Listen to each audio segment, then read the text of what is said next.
Apparemment, Supergirl et d'autres personnages du Arrowverse ont de fortes chances d'apparaître dans Superman and Lois. Y en a vraiment qui croient à ces conneries, sérieux?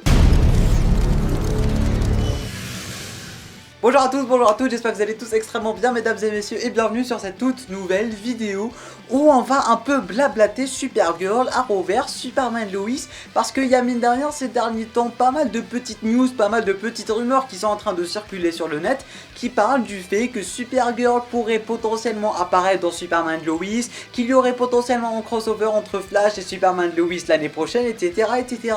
Alors aujourd'hui je suis là pour casser tous vos espoirs et vous dire non, ça n'arrivera pas parce qu'on connaît la CW, on connaît le Arrowverse et j'espère me tromper parce que oui en effet durant cette WonderCon de cette année 2022 le showrunner de Superman Lois, c'est-à-dire monsieur Todd Elbin, ils lui ont tout simplement posé la question si on allait enfin avoir un petit impact de Supergirl ou d'autres séries du Arrowverse en général dans Superman Lois, notamment dû au final de Supergirl et la fameuse identité secrète de Kara qui a été révélée, si on allait en savoir plus dans Superman Lois, surtout dû au fait que Superman avait un rôle très important dans Supergirl et pourquoi il n'y a pas l'inverse, surtout que c'est techniquement sa cousine. Vous me suivez un peu? Alors le showrunner a tout simplement répondu qu'à la fin de cette saison 2 de Superman and Lois, on va avoir toutes les réponses à toutes nos questions, que ça soit concernant Supergirl, des personnages de Supergirl, Melissa Benoist, le fait que Kara ait révélé son identité, mais surtout et le plus important, toutes les mentions Arrowverse en général qui n'arrêtent pas d'être cassées, à part le fait que John Diggle soit apparu dans la première saison de Superman Lois. Personnellement, cette fameuse réponse à la fin de la saison 2 de Superman and Lois, je la vois venir à des kilomètres et je pense qu'il y en a pas mal d'entre vous qui ont maintenant compris le petit jeu de la CW ainsi que du Arrowverse en général.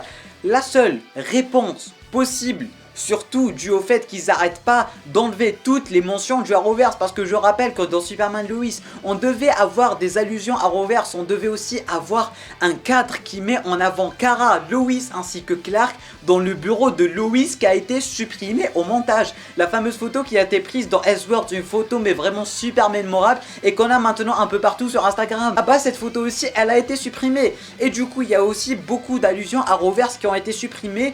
Tout ceci à part le fait que John Diggle ait mentionné Oliver, etc. etc. Du coup, d'un certain point de vue, on a deux teams différentes. Une team qui supprime tout et un petit quelqu'un qui va leur dire on supprime tout mais on garde tout ce que John Diggle a dit, tu vois. D'un certain point de vue, c'est incompréhensible. Parce que d'un côté, ils enlèvent vraiment tout, mais d'un autre, ils laissent vraiment tout. À un certain moment, il faudra peut-être, je sais pas moi, se décider. La fameuse réponse est claire et nette et dites que Namiad l'a dit et je vous aurais prévenu. En tout cas, j'espère vraiment me tromper, mais ça va se limiter au fait que Superman and Lois n'existe pas sur Earth Prime.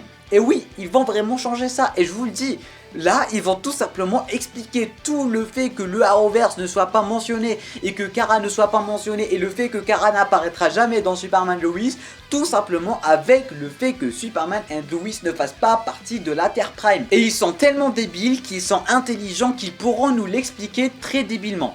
Ça se dit pas mais vous voyez ce que je veux dire. Vous vous rappelez à la fin de Crisis on Infinite Earths quand Lois avait appelé Clark pour lui dire qu'il a deux jumeaux et là il s'est rendu compte qu'il avait pas un enfant mais deux. Là en fait il portait son ancien costume, c'est-à-dire le costume qu'on connaissait depuis Supergirl. Les mecs ils vont tout simplement nous sortir le fait que son costume bah il est ancien et du coup ce costume là c'est le costume de Earth Prime et le costume de la série c'est le costume de la Terre dans laquelle habite Superman de cette série. Rappelez-vous le fameux vaisseau dans lequel Supergirl ainsi que Clark ont atterri sur Terre. Il est différent dans la série ainsi que dans l'Arrowverse en général. Et la fameuse demande en mariage de Superman ainsi que Lois, dans la demande en mariage de la série, il portait son costume de la série. Dans la demande en mariage du Arrowverse, il portait son costume du Arrowverse. Du coup oui, il y a de fortes chances qu'ils nous sortent cette petite excuse tout pourrie qui a aucun sens, mais tellement l'univers partagé est bâclé, ils peuvent tout simplement trouver une solution. Parce que c'est tout simplement pas le même personnage et que la crise ne peut pas expliquer tous ces changements. Et encore une fois, on peut aussi se baser sur la forteresse de solitude. Parce que oui, Supergirl saison 6 est sortie en même temps que Superman Lois, c'est-à-dire que tous les deux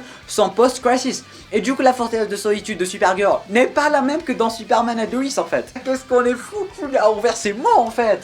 Bref, j'espère vraiment me tromper et j'espère qu'à notre grosse surprise à la fin de Superman and Lois, ils nous sortent un truc du genre ouais, prochaine année il y aura un crossover avec Flash, ouais, prochaine année Melissa Benoist va reprendre son rôle de Supergirl pour une petite apparition, ouais, l'année prochaine, je sais pas moi, un des personnages de Supergirl va arriver dans Superman Lois. J'aimerais y croire, mais tout porte à ne pas y croire en fait. Bref, j'ai vraiment hâte pour la fin de Superman Lois pour enfin avoir cette fameuse réponse à notre question si le Arrowverse fait partie oui ou non de Superman et Lois. Du moins si Superman Lois fait partie oui ou non du Arrowverse, parce que maintenant le Arrowverse il est un peu mort, on va pas se mentir. C'est triste. Bref, j'espère vraiment que je me trompe durant cette vidéo parce que j'aimerais vraiment, mais vraiment avoir un petit crossover entre Flash ainsi que Superman, serait vraiment génialissime. Potentiellement un petit retour de Melissa Benoist pour Superman Lois, que ça soit saison 3, 4, 5, faites ça comme vous voulez. Mais en tout cas, tout comme Superman apparaissait dans Supergirl, ce serait cool de voir Supergirl apparaître dans Superman Lois et avoir tous ces répercussions du fait que Kara ait révélé son identité et tout ça, ça annonce vraiment super sympa. Je sais pas pourquoi j'ai dit ça s'annonce alors que rien ne s'annonce bien en fait. Bref, n'hésitez pas à me donner tous vos avis en bas dans les commentaires, je veux tout savoir parce que ça m'intrigue à un niveau pas croyable. Et j'ai peur, je vais pas vous le cacher, ça me fait archi peur tout ceci. Merci à tous, merci à toutes d'avoir regardé cette vidéo. Petit pouce bleu, abonnement si ce n'est pas déjà fait en cliquant juste ici sur ma grosse tête là. Elle est pas si grosse mais voilà. Je suis BG, vous pensez pas que je suis BG parce que moi je pense que je suis BG. Bref, tu peux aussi regarder une autre vidéo en cliquant juste ici. Et moi je te dis à très bientôt pour une toute nouvelle vidéo. C'était Namiad, portez-vous bien. J'espère me tromper.